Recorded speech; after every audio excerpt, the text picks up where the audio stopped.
Welcome to The Explainer. Today, we're jumping right into an absolutely fascinating journey into the history of human mental health.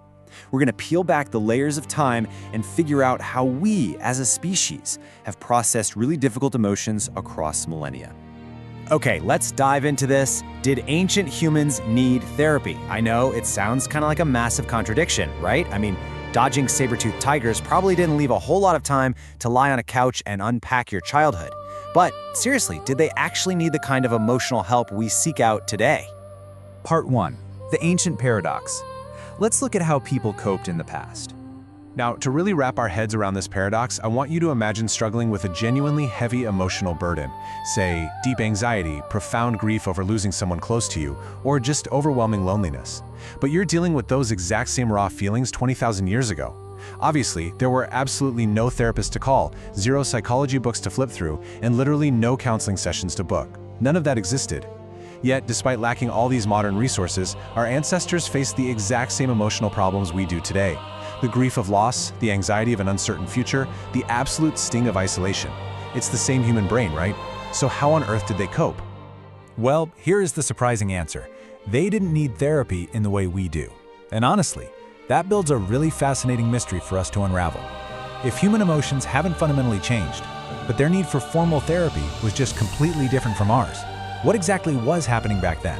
What did they have that we seem to be totally missing today? Which brings us to part 2. Why therapy actually works. The active ingredient.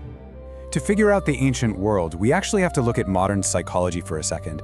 The biggest reason clinical therapy is successful today isn't some specific ultra-complex technique. It's not a particular cognitive exercise, and it's certainly not a proprietary worksheet. It's the relationship. It is literally that simple. People heal primarily when they feel genuinely heard, when they feel deeply understood, and when they are unequivocally supported by another human being. That interpersonal relationship, that's the actual bedrock of emotional healing. So the crucial point is that healing rests on 3 core pillars: connection, understanding, and belonging. A modern therapist's office is essentially a dedicated, scheduled space designed to artificially provide these exact conditions. Think about your own life. When you feel truly supported and like you can actually handle stress, it's usually because these 3 things are actively present. But if these are the core ingredients of healing, where did ancient humans get them without the clinical setting? Let's explore part 3, the original support system, built-in tribal healing. And this brilliantly illustrates the core difference. It wasn't that ancient humans were somehow magically immune to emotional pain. It's that ancient tribal life functioned as an accidental, built-in support group. Today, a person experiencing grief or severe anxiety is often just sitting alone in an apartment, totally cut off from their community. But 20,000 years ago, that exact same person was continuously surrounded by family, friends, and elders who had known them their entire life. They were literally never physically or emotionally isolated in their pain. In those ancient communities, absolutely everything was shared. The whole shebang. They shared their meals, their daily work, their stories around the fire, and most importantly, their suffering. If someone lost a loved one, the entire group knew about it instantly. If someone was struggling, they just weren't dealing with it alone.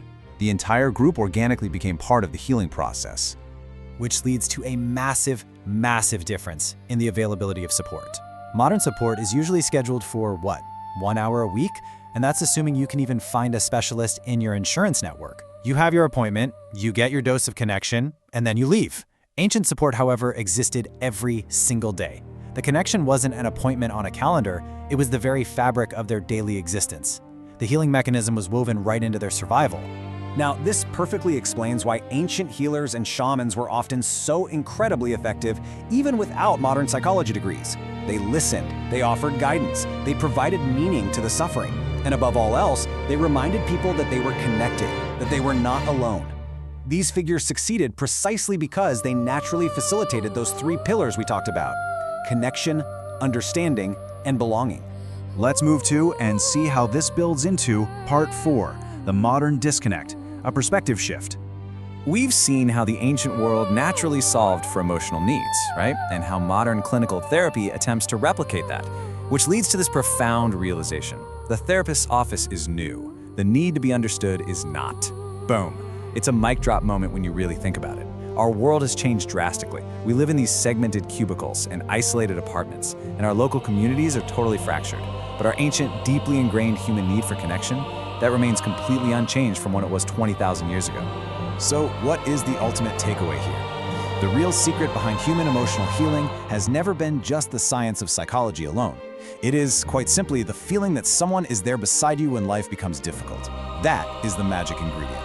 That's exactly what the ancient tribes had in absolute abundance, and it is exactly what a good modern therapist is trying to provide when our isolated modern environment falls short. Which leaves us with a final, really provocative thought to ponder. Maybe the question isn't how ancient humans survived without therapy. Actually, scratch that. The real question is why modern humans need therapists at all. How we built a modern world that is so incredibly isolated and disconnected that we now literally have to pay and artificially schedule the very human connection our ancestors used to get for free every single day? It is a powerful thought for sure, and I hope it changes how you look at the importance of true community and connection in your own life. Thanks for joining me for this explainer. Keep asking those great questions, and we'll see you next time.